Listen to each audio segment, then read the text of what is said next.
प्रिय सज्जनों, हे प्रिय मित्रों, हे प्रेम साथियों, हे महानुभावों, आप लोग किनकी कहानी की बहकावे में फंस गए हो।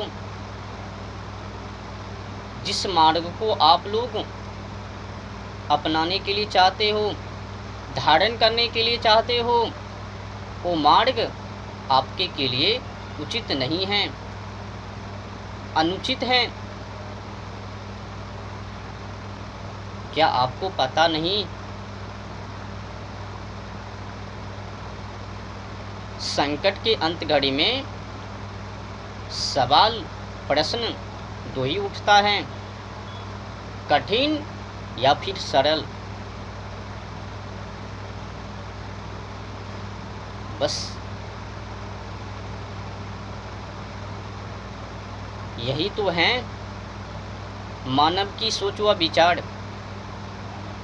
एक तो पहले से ही फंसे हुए हैं, सरल मार्ग को अपना कर, सरल जीवन को जी कर, फिर संकट के अंत घड़ी में उसी मार्ग को, उसी जीवन को वापस चुन लिया।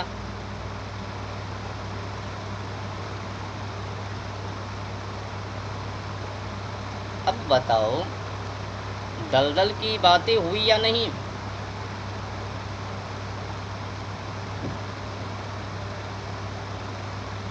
मेरी बातों को सदैव याद रखना।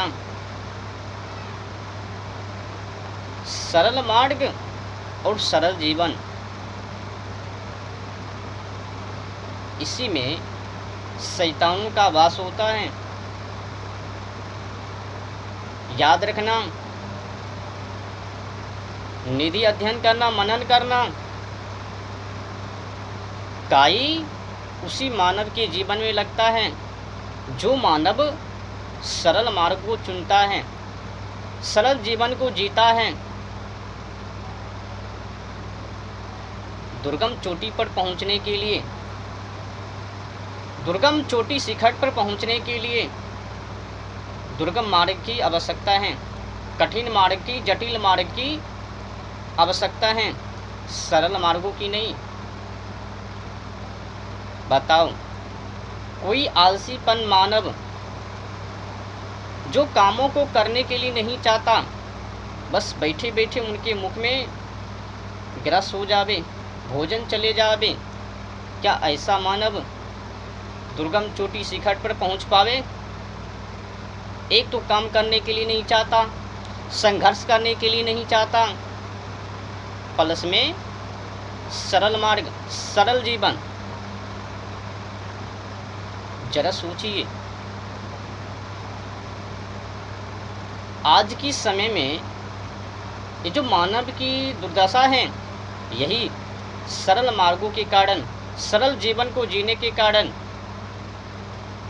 कठिन मार्गों को, जटिल मार्गों को चुनने के लिए चाहता ही नहीं है।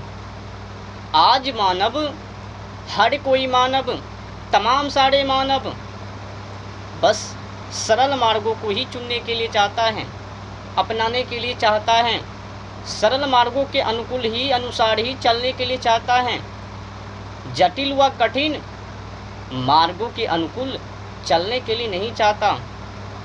इसीलिए इन्हीं का परिणाम स्वरूप कि दुर्गम चोटी शिखर पर से बार बार गिर जाता है।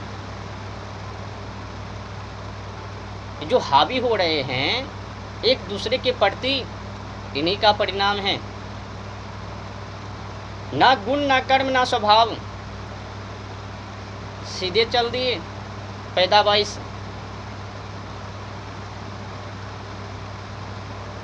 समझो,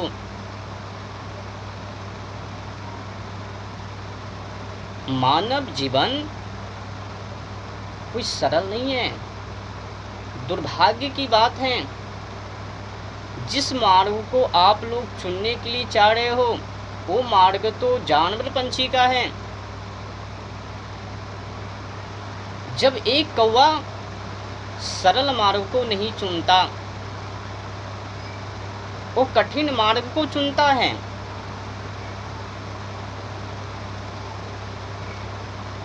पर मानव कौवा से भी गिरे बीते निकला। कई लोग बताता है सरल मार्ग को अपनाओ, सरल मार्गों के माध्यम से जानो, सरल उपाय हैं, तो आप लोग स्पष्ट क्यों नहीं कर लेते हो?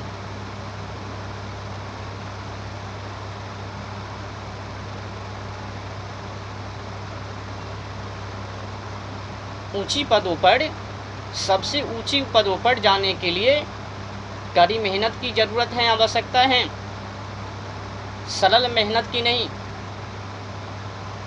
अधिक कुछ करने के लिए अधिक कुछ मेहनत भी करना पड़ता है, कड़ी संघर्ष को करना पड़ता है। छोटी मेहनत तो छोटी पद।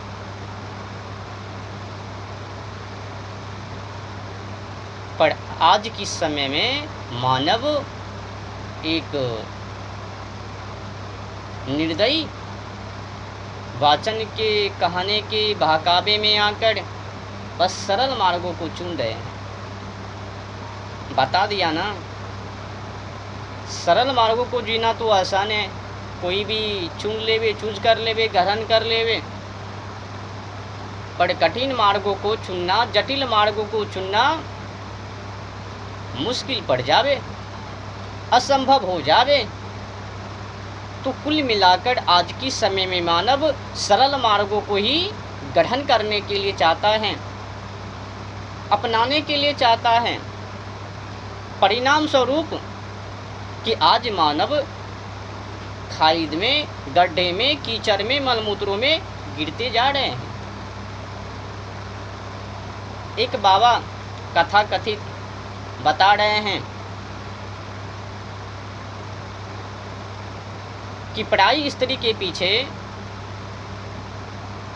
गर्ल्स के पीछे भागने से बेहतर है कि शादी कर लो, विवाह कर लो।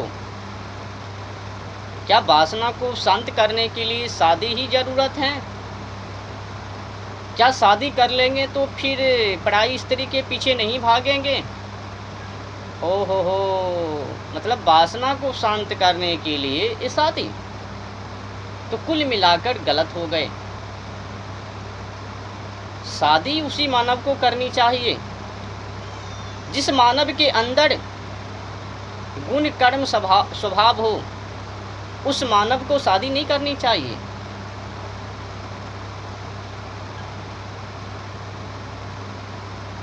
जिनके पास, जिनके अंदर गुण कर्म स्वभाव ना हो।